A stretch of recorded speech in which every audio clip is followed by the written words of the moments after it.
9절까지 말씀입니다. 레위기 1장 1절에서 9절까지 말씀. 저와 여러분들 한 절씩 번갈아서 읽도록 하겠습니다. 여호와께서 회막에서 모세를 부르시고 그에게 말씀하여 이르시되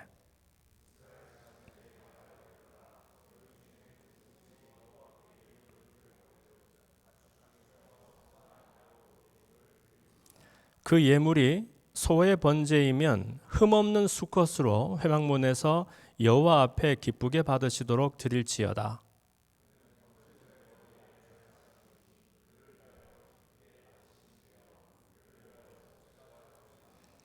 그는 여호와 앞에서 그 수송아지를 잡을 것이요 아론의 자손 제사장들은 그 피를 가져다가 회막문 앞 제단 사방에 뿌릴 것이며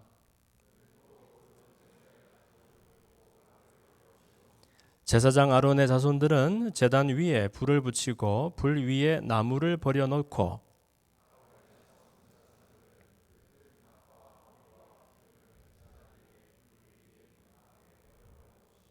그 내장과 정강이를 물로 씻을 것이요 제사장은 그 전부를 제단 위에서 불살라 번제를 드릴지니 이는 화제라 여호와께 향기로운 냄새니라. 한번 따라하겠습니다. 아닙니다. 제가 읽고 말할게요. 왜 짐승 태우는 냄새를 향기롭다 하시나? 이런 제목으로 하나님의 말씀의 은혜를 나눕니다.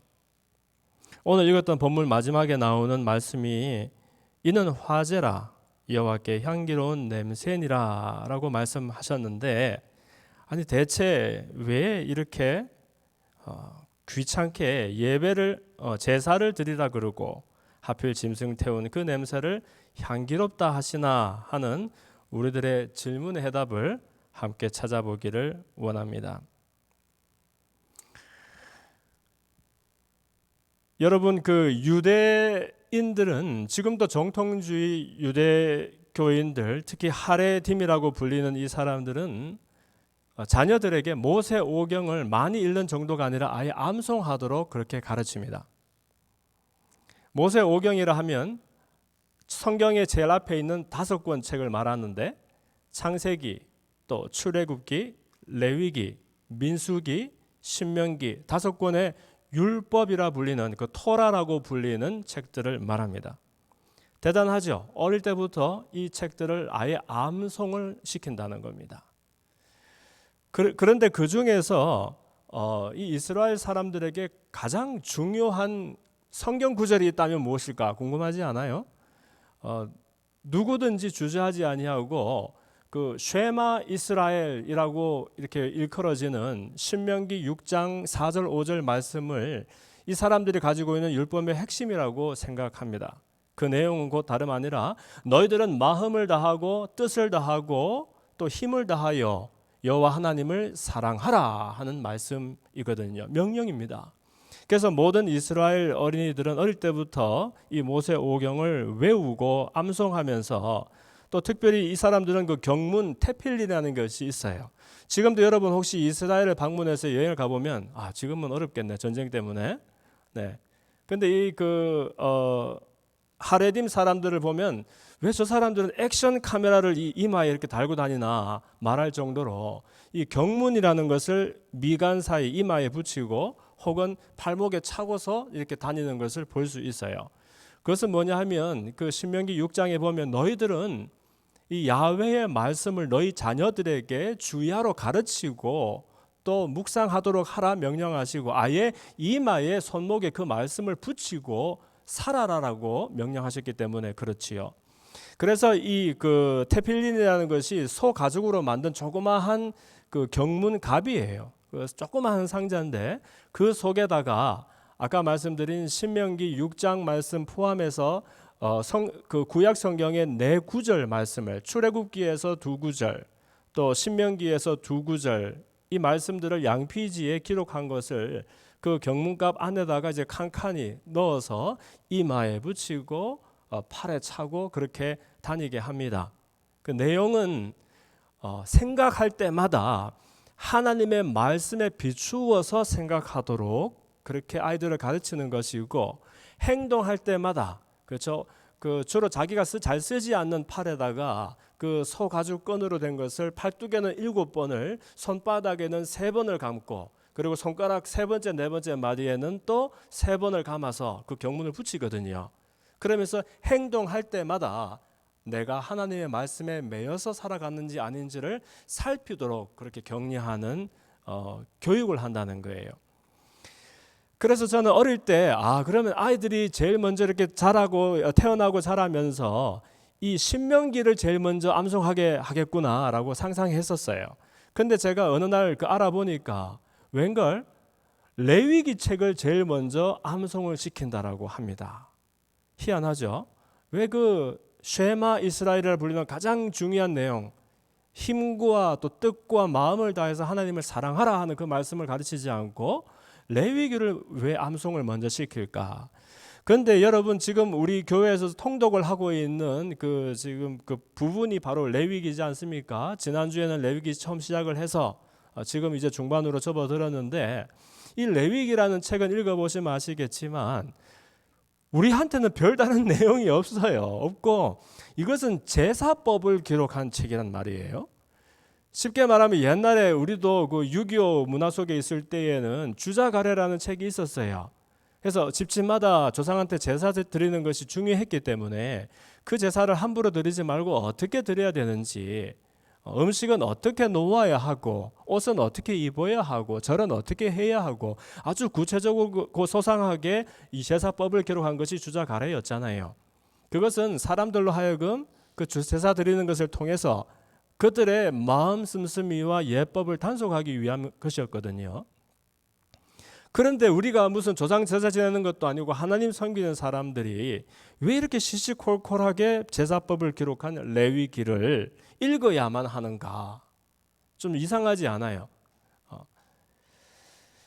그런데 여러분, 이 레위기 기록되어 있는 제사법과 또 의식에 대한 이 교훈들은 알고 보면 하나님이 사람에게 제사 받기 위함이 아니라 사람을 사람되게 하고 사람을 구속으로부터 해방하기 위하여 우리에게 선물처럼 주어진 그런 규례라는 것을 우리가 알 수가 있어요. 그래서 오늘은 특히 그 레위기의 제사가 여러 가지가 있거든요. 그 중에서 번제 또 혹은 속죄제를 드릴 때에 어떻게 그들이 제사를 드렸는지 한번 들여다보면서 그 속에 과연 하나님이 우리에게 주시고자 하시는 이야기는 무엇인지 한번 살펴보았으면 좋겠습니다. 먼저 성경을 읽을 때 우리의 상상력이 너무너무 제한된 것을 보고 때로는 안타깝게 여겨질 때가 많습니다. 무슨 말인고 하니, 우리 다큐멘터리 같은 데 보면 가끔 그 제사 드리는 그게 문화와 또 민족이 달라도 다양한 모습을 볼 수 있거든요. 그래서 우리 흔히 크리스천들이 이 구약에 나오는 제사법을 보면서 그냥 쉽게 짐작하고 막연하게 상상하는 습관들이 있는 것 같아요. 여러분, 사람이 죄 지으면 자기 죄를 스스로 해결할 수 없으니까 죄책감에서도 벗어나야 되겠고, 자기가 지은 죄의 문제도 해결하기 위해서 제사를 드렸다더라. 이건 들어봤지요.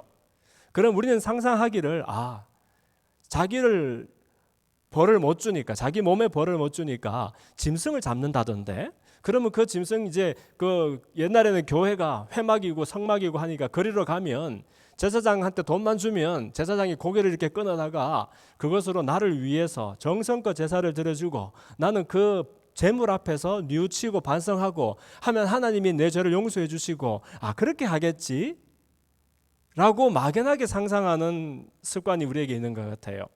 그런데 알고 보면 여러분, 이 제사법은 여러분이 몰라서 그렇지 정말 그 실상을 알게 되면 너무 충격적일 만큼 무섭고 끔찍하고 또 너무 힘들고 어려운 것이 바로 이 제사법이 된다는 것입니다. 한번 그 예를 들여다 보겠습니다. 만약 여러분들이 범죄하게 되면, 그렇죠, 생각으로 말로 행동으로 습관으로 죄짓지 않는 사람은 세상에 없지요. 원래는 그렇게 지어지지 않았다는데 우리 속에 들어있는 이 죄의 성품, 근본적인 그 죄의 속성 때문에 나도 모르게 계속해서 하나님을 반대하고 또 속상하게 하는 죄를 짓게 된다는 거예요. 그러면 그때마다 속죄제를 드려서 그 죄가 없었던 것처럼 죄를 지우고, 그리고 죄를 지으면 내 마음이 불편하잖아요. 아프잖아요. 그래서 나를 이 죄책감에서 건져내야 되는데, 그래서 이제 짐승을 제물로 해서 제사를 드린다는 거예요. 근데 재밌는 것은 이때 그냥 교회 가서 돈만 주면은 제물을 만들어 주는 것이 아니고, 내가 기르고 있는 가축 중에서 흠이 없는 것으로 제물을 선택해야 한다는 겁니다. 에이? 돈 주고 사는 거 아니었어요? 나중에 가면 사람들이 정성껏 제사를 드리기 싫으니까 돈 주고 사고 또 부패도 생기고 했지만, 원래는 내가 키우고 데리고 있던 가축 중에서 흠이 없는 것으로 숫송아지든 숫양이든 숫염소든 택하여서 제물을 드려야 된다는 거예요. 그런데 이스라엘에는 그 온 나라에 오직 한 곳에만 회막, 성막이 있습니다.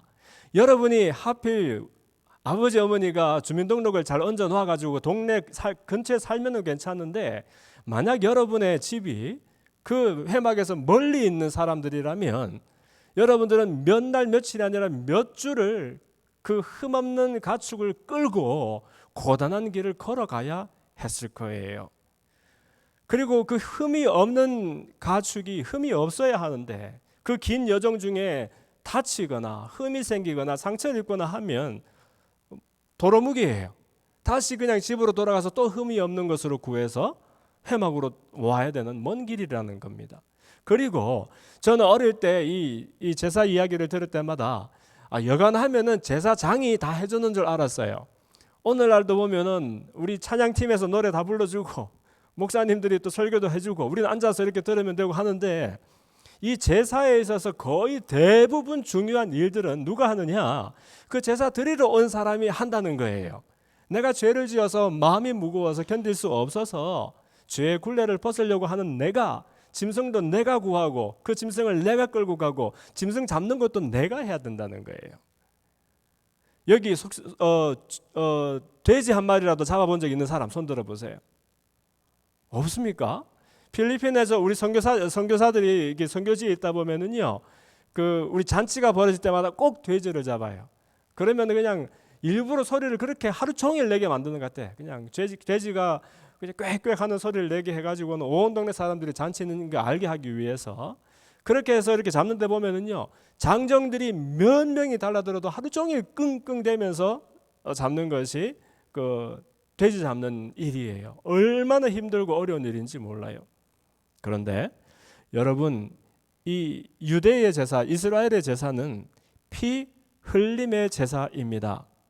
무슨 말인가 하니까, 우리가 그냥 도축장에서 가축을 도축하는 거하고는 전혀 다른 것이, 피를 머금고서 도축을 하는 것이 아니라 피를 다 흘려서 드리는 제사이기 때문에 정말 어렵습니다. 그런데 일반인들은 이렇게 짐승을 잡아본 적이 없기 때문에, 경험이 없기 때문에 누구든지 오면은 그냥 하루 종일 끙끙대면서 씨름을 해도 이게 일이 되지 않을 만큼 힘든 것이 짐승을 잡는 일이라는 거예요. 칼 한 자루를 손에 쥐고서 그 짐승을 잡는다는 것은 보통 어려운 일이 아닙니다. 그것도 그냥 단순하게 그냥 죽이는 것이 아니라 피를 다 쏟아야 되기 때문에 너무너무 어렵고, 그냥 하고 나면 그냥 자기가 대체 무엇을 하고 있는지 정신이 하나도 없을 정도로, 왜냐하면 어느 짐승이 자기를 해하고 죽이려고 하는데 가만히 있는 짐승이 어디 있겠어요? 소리를 지르고 발버둥을 치고 그냥 하면서, 내 죄를 한번 벗어보겠다고 짐승 잡으러 왔다가 사실은 내가 그냥 혼비백산이 될 수밖에 없는 그런 상황이라는 겁니다. 어디를 찔러야 피를 낼 수 있는지, 어디를 잘라야 죽일 수가 있는지, 그렇게 하면서 제사장은 겨우 제단 옆에다가 그 짐승을 묶어주는 일밖에 하질 않아요. 그러면 우리처럼 한 번도 짐승 잡아보지 못한 사람이 그 짐승을 잡겠다고 그냥 그렇게 용을 쓰다가, 그런 다음에 죽이고 나면은 겨우 그 쏟아낸 피를 가지고서 제사장이 그 번제단 위에다 부어주는 것이 다입니다. 그렇게 나면은 이제 제사 드리러 온 내가 또 그 짐승의 그 겁질을 벗겨야 돼요. 그것도 쉬운 일이 아니에요. 여러분, 머리가 칼질해서 확 하면 홀라당 벗겨지는 줄 압니까? 얼마나 힘들고 얼마나 어렵고. 그런 다음에 또 그걸 또 각을 떠라 그래요. 각을 뜬다는 것은 마디마디마다를 찾아서 잘라내는 것을 말합니다. 그렇게 다 하고 나면 아이든 어른이든 여인이든 남자들은, 물론 아주 옛날에는 남자들밖에 안 했지만, 그렇게 그걸 다 하고 나면은 제사장이 수습을 해서 그걸 번제단 위에다가 널려서 불에 지르는 거예요. 근데 거기에 도축과 제사에 딱 한 가지 다른 점이 하나 있습니다. 목사님 보니까 뭐 도축장에서 짐승 잡는 것이나 제사나 똑같은 애요. 끔찍하고 어렵네요. 하지만 딱 한 가지 다른 점이 있습니다. 그것이 뭔지 압니까? 오늘 본문에 읽어서 있었는데, 그는 번제물의 머리에 안수할지니 그를 위하여 기쁘게 받으심이 되어 그를 위하여 속죄가 될 것이다 라고 말씀하고 있어요. 무슨 말인가 하면, 이 흠없는 짐승을 끌고 와서 그 머리 위에 내 손을 얹고, 왜 얹습니까? 내 속에 있는 나의 죄를 이 짐승에게 전하는 거예요. 이것을 보고 죄의 전가다 이렇게 말을 합니다. 죄는 내 속에 있고 내가 지었는데 이 내 죄가 이 흠없는 짐승에게 옮겨지는 것을 말합니다. 왜 이렇게 할까요? 그리고 그렇게 정말 엽기적으로 보일 만큼, 들릴 만큼 어렵게, 힘들게, 무섭게 그렇게 짐승을 잡아서 제사를 드리면 하나님은 더 엽기적인 분인 거 있죠. 참 나쁜 분이시지 않으세요? 자, 본인이 손수 드시지도 않을 그런 재물을 갖고 오라 그래서 그렇게 사람들을 고생을 시키고 마음을 끔찍하게 만들어 놓고서 그것을 또 누가 먹지도 않고 홀라당 다 태웁니다.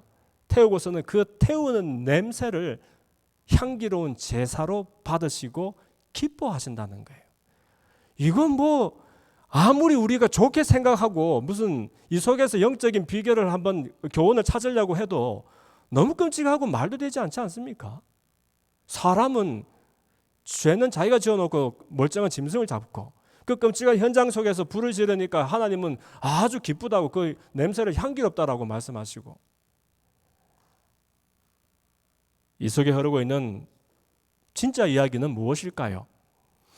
여러분, 이 죄의 전가라는 것은, 손을 얹고 안수한다는 것은 내 속에 있는 무언가가 그쪽으로 옮겨가는 것을 말하는데, 이때 뭐가 옮겨간다고요? 나의 죄가 옮겨갑니다.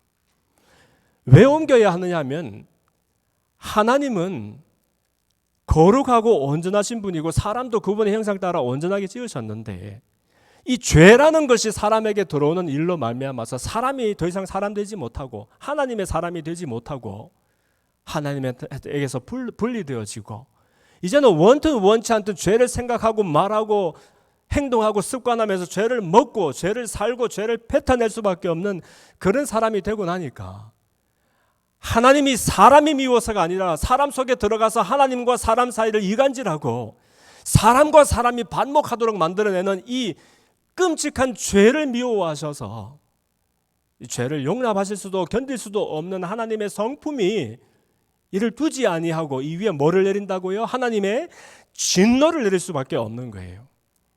하나님이 사랑이 없어서 인자가 하지 않아서가 아니라, 사람은 사랑하는데 사람 속에 들어가서 사람이 더 이상 하나님의 사람이 되지 못하도록, 하나님이 사람의 하나님이 되지 못하도록 만드는 이 죄를 미워하신 하나님께서 그 죄를 불태우고 도말하기 위해서 그 위에 무엇을 내리냐? 하나님의 거룩한 성품과 하나님의 의를 담아서 하나님의 진노를, 무서운 진노를 내리신다는 거예요.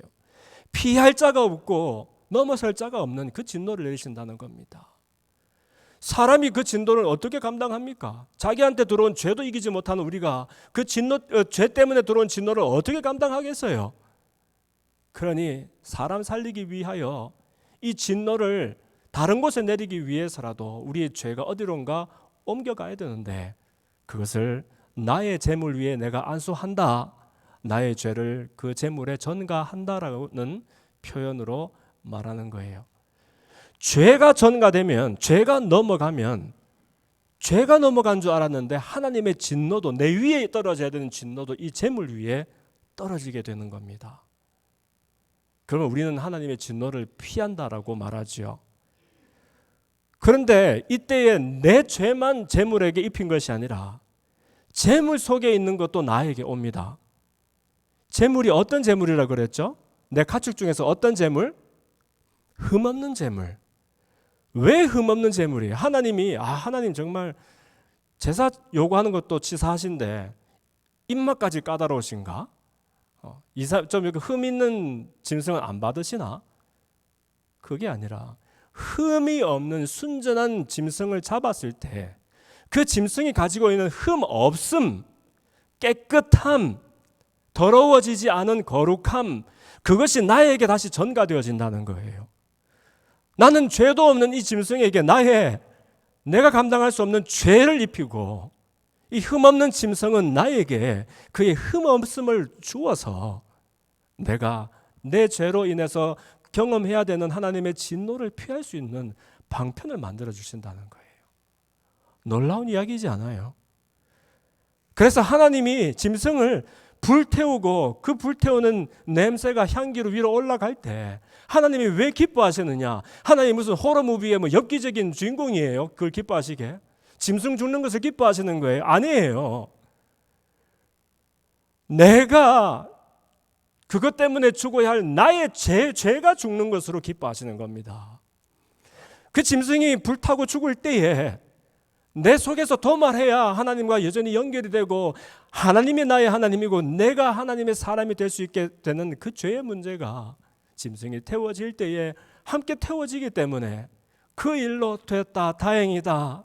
네가 더 이상 죄의 굴레에 매여서 죄책감 속에서 죄를 먹고 죄를 살고 죄를 뱉어내는 그런 비참한 삶을 살지 않고 잘 보이지도 아니하지만 그러나 내가 너에게 심어놓은 하나님의 형상의 흔적을 따라서 나를 찾을 수 있도록 희미하지만 그러나 분명한 끈이 연결된 것을 보고 하나님은 기뻐하시며 그 냄새를 향기로운 제사다라고 말씀해 주시는 것이지요.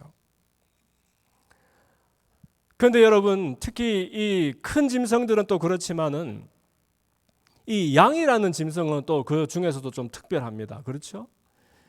송아지를 잡든지 염소를 잡든지 얼마나 고단하고 힘들고 무섭고 끔찍한, 아마 여러분들이 내 죄 때문에 제사 드리러 갔다가 이제 다시는 나 죄 짓지 않으리 그런 마음이 들 수밖에 없을 정도로 너무너무 무섭고 끔찍한 그 광경의 장면 속에 자기를 발견하게 될 거예요.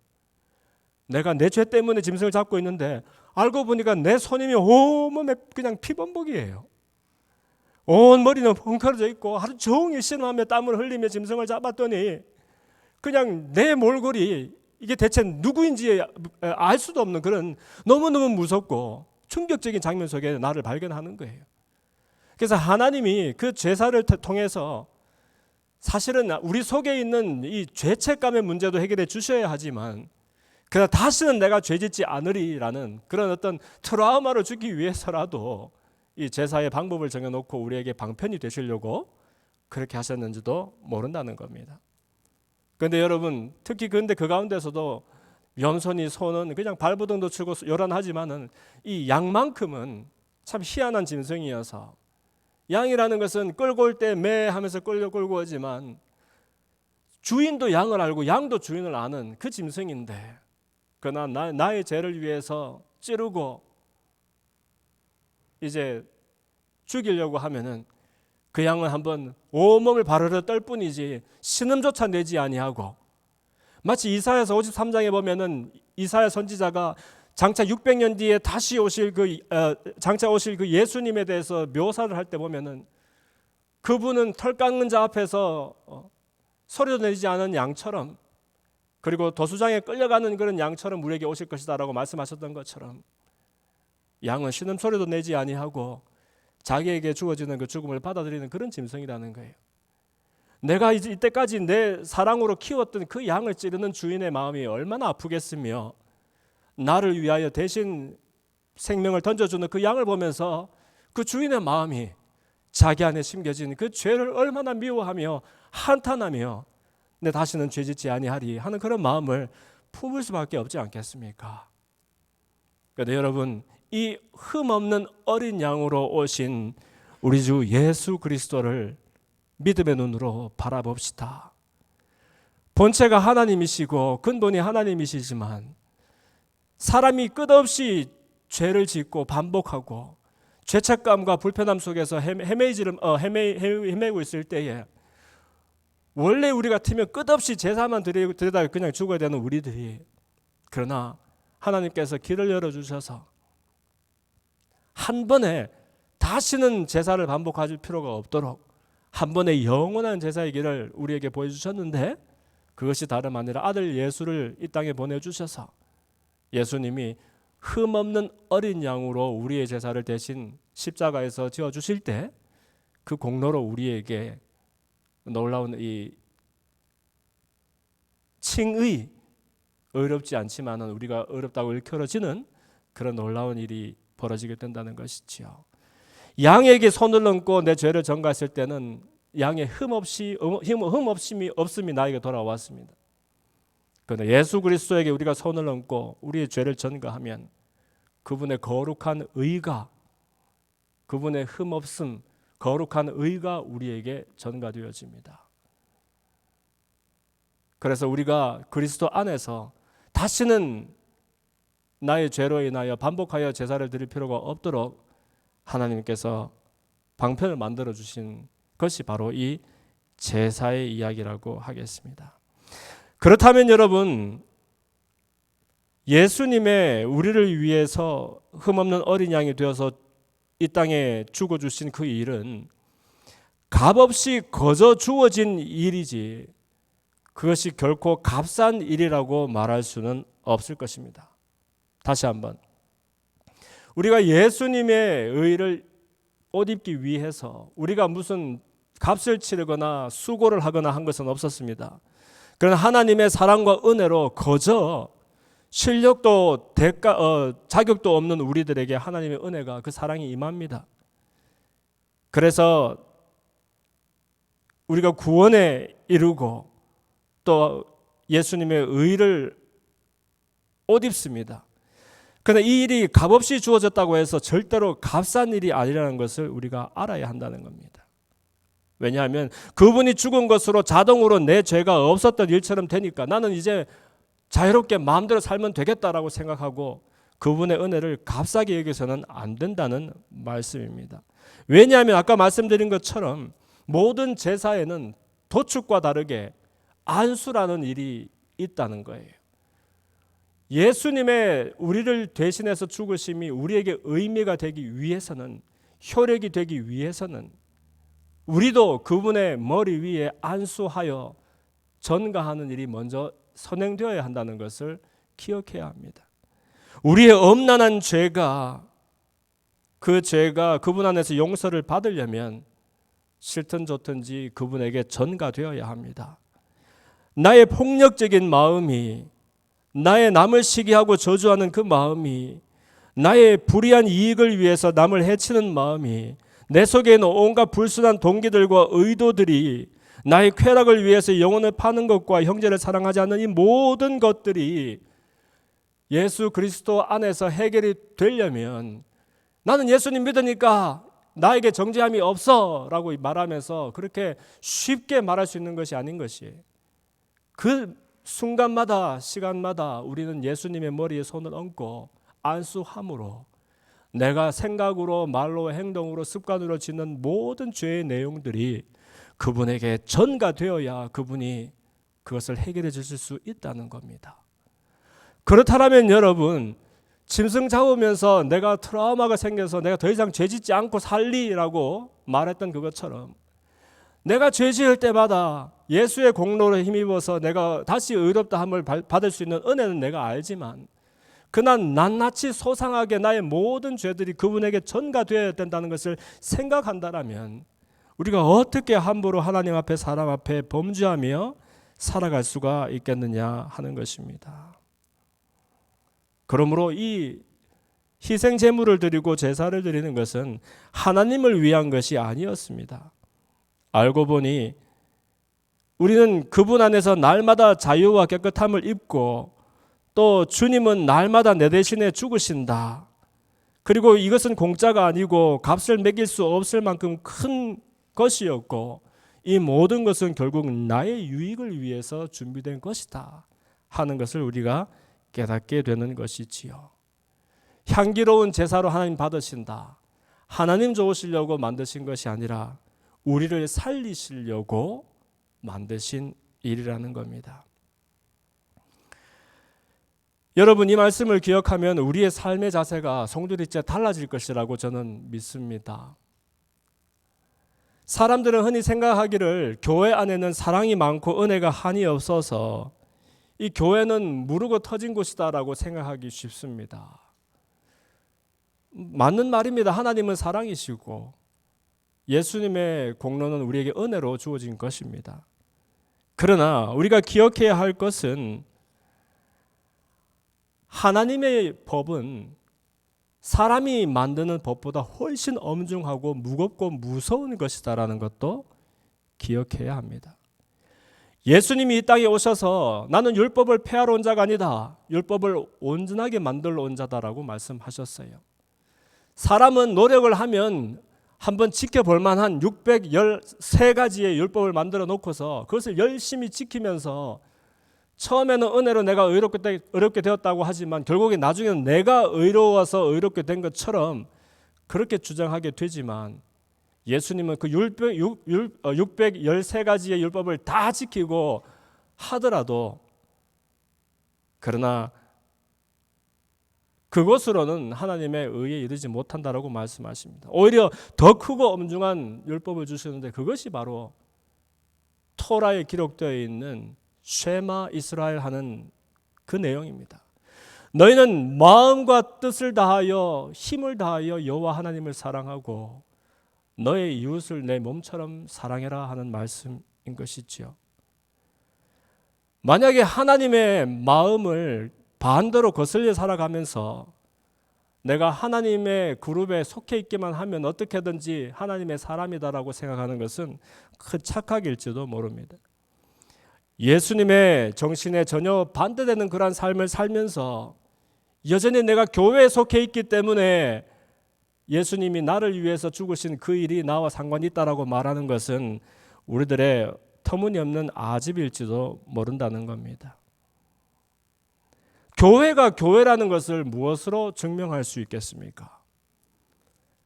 교회 이름이 무슨 교회라고 교회가 되는 것입니까? 그 교회가 그래도 어느 정도 알려진 교단과 교파에 소속된 것이라고 그것을 교회라고 하겠습니까? 아니면 그 건물 안에서 사람들이 하는 행동들을 보니까 의대의 기독교인이라면 하던 예배도 드리고 헌금도 하고 이것도 하고 저것도 하니까 그것을 교회라고 하겠습니까? 그것은 우리들의 억지라는 겁니다.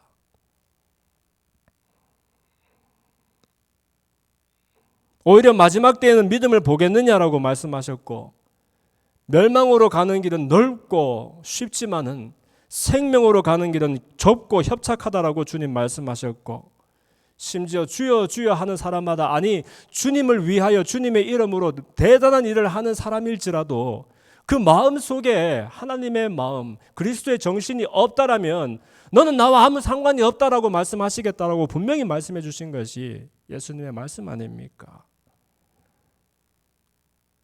그런데 어떻게 우리가 그리스도의 정신과 전혀 다르게 반대로 살아가면서 여전히 나는 하나님과 관계 있고 예수님과 연결된 사람이야 라고 고집할 수가 있겠느냐는 겁니다.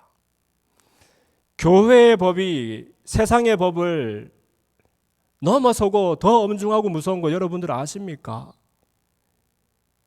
세상의 법이라는 것은 사람이 스스로 또 서로 의논해서 해결할 수 없는 일들을 겨우 우리가 법 조항을 만들고 케이스를 만들어서 우리끼리 규정해서 이럴 때는 이렇게 하자, 저럴 때는 저렇게 하자 하면서 겨우 책임을 면하기 위해서 만든 것이 사람의 법입니다. 야간하면 한번 노력하면 지켜볼 만한 그런 것들입니다. 그러나 교회에 담겨 있는 하나님이 주신 법은 사람이 스스로의 힘으로는 절대 지킬 수도 없을 만큼 무섭고 엄중하고 무거운 것이라는 것을 우리는 알아야 합니다. 예수님 하신 말씀 중에서 우리가 하나라도 우리 힘으로 지킬 수 있는 것이 어디에 있습니까? 너는 마음과 힘과 또 뜻을 다하여 하나님을 사랑하라. 우리는 사랑할 수 없습니다. 너는 너 이웃을 내 몸과 같이 사랑하라. 어떻게 사랑할 수 있습니까? 그런데 이 가장 중요한 법조항이 지켜지지도 않으면서 우리는 그 아래에 5만 가지 법들을 만들어 가면서 오늘도 많은 숫자의 짐승을 끌고 와서 불사지르면서 그러나 그 속에 나의 죄를 안수하고 전가함도 없이 그저 불만 많이 지르고 짐승을 많이 잡는다고 내가 하나님께 속한 사람, 하나님이 나의 모든 것들 심지어 죄책감과 죄의 문제까지 해결해 주는 사람이다라고 고집한다라면 이런 표만 그리스도인인 그런 사람일지도 모른다는 것입니다. 여러분, 날마다 우리의 삶이 예수 그리스도의 삶과 연결되어 있고 우리가 하는 모든 것들이 그분에게 전가되어지는 것이라는 것을 기억합시다. 그러면서 내 죄 때문에 내가 사랑하던 짐승을 잡는 그 제사 드리는 사람의 마음으로 내 생각과 말과 행동과 습관을 살피는 지혜가 우리 가운데 있기를 원합니다. 우리는 고통과 슬픔 중에 죄는 전가하지 않고 의미 없는 재물만 오늘도 태우되는 그런 사람들은 아닌지, 하나님은 짐승 태우는 냄새의 주인분이 아니고 내 죄가 태워지고 내가 의의 옷을 입고 거룩한 길로 나아가는 것을 기뻐하고 고대하시는 분이라는 것을 기억하며 날마다 주님 앞에 거룩한 신부로 또 살아갈 것을 결단하는 우리가 되어지기를 바랍니다. 이 시간 함께 말씀을 생각하면서 기도합시다. 하나님을 위해서 만든 제사가 아니었군요. 나를 죄에서 건지고 그 죄로 인한 죄책감에서 건지기 위하여 나 대신 짐승 잡는 그런 제사를 우리에게 가르치시던 것이었네요. 짐승이 태워질 때에 나의 죄가 태워진 것을 보고 하나님은 향기롭다라고 말씀하셨던 것이네요. 나도 이제는 예수 그리스도와 연결된 삶, 예수 그리스도께 나의 죄가 전가되어 죄로부터 나는 해방이요 그러나 그분의 흠없는 어린 양 되시는 그분의 거룩한 의가 나에게 전가되어지는 그런 삶 살기를 원합니다. 내 삶 가운데에 하나님은 거룩하시니 나도 거룩하리라 소원하는 것이 있게 하시고 무늬만 크리스찬이 아니라 예수 그리스도의 정신을 삶 가운데 실천하며 살아가는 하나님과 연결된 삶 살 수 있도록 인도해 주옵소서. 다 같이 우리 이런 마음으로 주님 앞에 함께 기도합시다.